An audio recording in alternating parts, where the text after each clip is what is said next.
Desde hace décadas se ha buscado una opción para mejorar de forma económica el aspecto de la nariz sin necesariamente recurrir a la cirugía. Entonces muchos ofrecen masajes, otros ofrecen dispositivos que se pueden colocar dentro de la nariz para realizar un respingamiento, entre comillas, de la punta. Y los cirujanos plásticos en alguna época llegamos a utilizar prótesis nasales, o sea, dispositivos que van por medio de cirugía, incluidos dentro de la nariz, pero a largo plazo se convierten en un problema y por lo tanto en la actualidad muy poco se utilizan. Entonces, en cuanto a rinomodelación propiamente dicha, ¿qué es realmente lo posible y qué es lo que no se debe hacer? La rinomodelación consiste en colocar una sustancia biocompatible, un material de relleno, en la nariz, generalmente un inyectable, y esto obviamente abarata muchísimo los costos porque no requiere cirugía, muchas veces no requiere ningún tipo de anestesia o se puede hacer bajo anestesia local. Y lo otro es que sencillamente el inyectable ya está disponible en forma comercial, o sea que no hace falta necesariamente un procedimiento quirúrgico para aplicarlo. Entonces, en algunos casos uno pudiera rellenar ciertas imperfecciones de la nariz, por ejemplo, una depresión en el dorso, una desviación del tabique, se pudiera disimular por medio de inyectables. En otras ocasiones, un dorso excesivamente bajo se pudiera levantar para hacerlo más recto, o una punta pudiera eventualmente ganar un poquito de proyección o mejorar el ángulo nasolabial. En el caso de un paciente con giba, o esa elevación en el dorso nasal, tenemos dos opciones: eliminar la giba osteocartilaginosa, está en parte de hueso, en parte es cartílago, o disimularla. Con la rinomodelación lo que se busca es disimular la giba y entonces en vez de retirarla se inyecta un relleno arriba y abajo de ella para que el dorso luzca recto.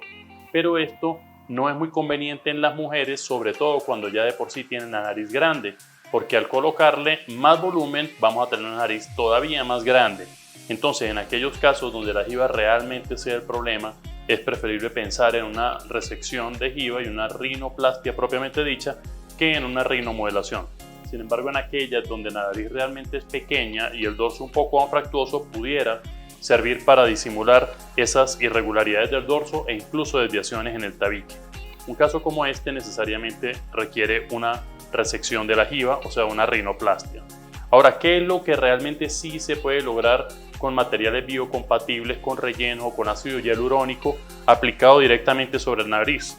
Bueno, mejorar el ángulo nasofrontal, mejorar el ángulo nasolabial, eventualmente corregir irregularidades en el dorso y a veces, les digo a veces porque no siempre, se puede lograr mejor proyección de la punta y definición de la punta. Sobre todo, la mayoría de las pacientes que se realizan rinoplastia quieren levantar su punta, ganar proyección y ganar definición. Esto no siempre es posible simplemente con un inyectable.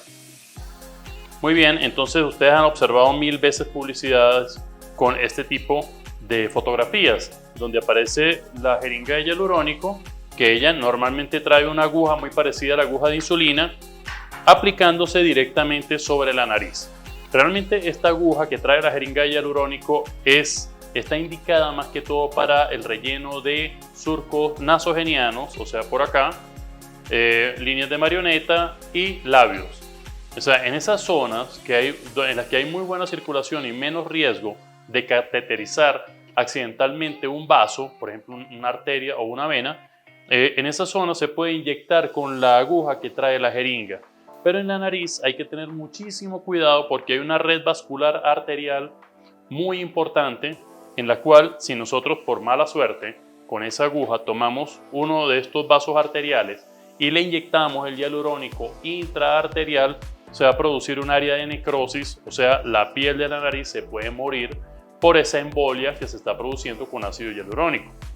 Para esto existe un antídoto que es la hialuronidasa, pero no siempre es 100% efectivo y eso tiene sus indicaciones para el modo de usarlo. Entonces, hay que tener muchísimo cuidado con las inyecciones de ácido hialurónico en la nariz y en realidad con cualquier otro tipo de sustancia inyectable o filler. Hay casos en los cuales la paciente no solamente tiene un problema nasal, sino que también tiene un problema ortognático. O sea, hay una alteración de su perfil completo debido o a un prognatismo o a una malformación congénita de los huesos de la cara, del maxilar inferior, del tercio medio de la cara, de la nariz o de todos en su conjunto. Por lo menos en este caso, es una paciente que tiene giba, pero al mismo tiempo le falta proyección en su nariz, y por otro lado tiene un problema de maxilar inferior. Ambos fueron corregidos entonces con rinoplastia y con cirugía ortognática. Entonces tengan mucho cuidado al hacer sus apreciaciones de publicidades que le ofrecen, por ejemplo, casos como este, donde supuestamente se corrigieron con ácido hialurónico u otro filler, debido a que es evidente que son casos quirúrgicos y que alguien sencillamente se robó las fotos para tratar de aparentar que con el hialurónico se pueden lograr resultados iguales o superiores a los que se logran con cirugía. Entonces, por ejemplo, fíjense este que inclusive tiene los precios y todo.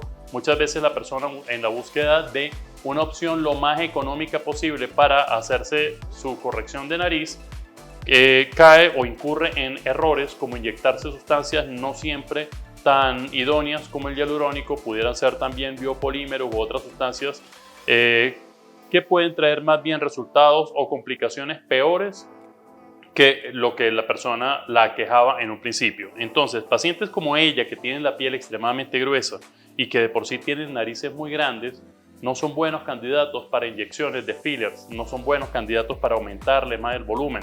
Eso no va a mejorar la calidad de su piel. Entonces son mejores candidatos para rinoplastia. De modo que si ustedes quieren lograr resultados en narices grandes, buenos y duraderos, recuerden que el hialurónico dura un año solamente, entonces estaría más indicado cirugía plástica o rinoplastia propiamente dicha. Obviamente, hacer una rinoplastia en pacientes como estos implica más costos porque es anestesia, es más tiempo y requiere además de una recuperación, pero el resultado a largo plazo vale la pena y también el riesgo en cuanto a complicaciones de tipo embolismo vascular, pues obviamente es mucho menor. Entonces, en este caso, por lo menos de pieles gruesas, que es lo que abunda en nuestras pacientes latinas, y de narices grandes, no consideren inyectarse volumen en la nariz. ¿Cuándo estaría indicado la rinomodulación? En aquellos casos en los que buscamos resolver pequeñas imperfecciones o asimetrías que son susceptibles de ser corregidas con volumen, en aquellos casos donde la paciente realmente tiene una nariz pequeña y podemos agregarle volumen sin ir en detrimento de su estética facial, en aquellos casos donde buscamos mejorar el aspecto del ángulo nasolabial, del ángulo nasofrontal y donde la nariz no es excesivamente grande, y esto no tiene que ver con el sexo, pueden ser en hombres o puede ser en mujeres. Bueno, si les ha gustado el contenido de este video, los invito a suscribirse a mi canal El Cirujano de las Reinas y gracias por estar atentos al contenido.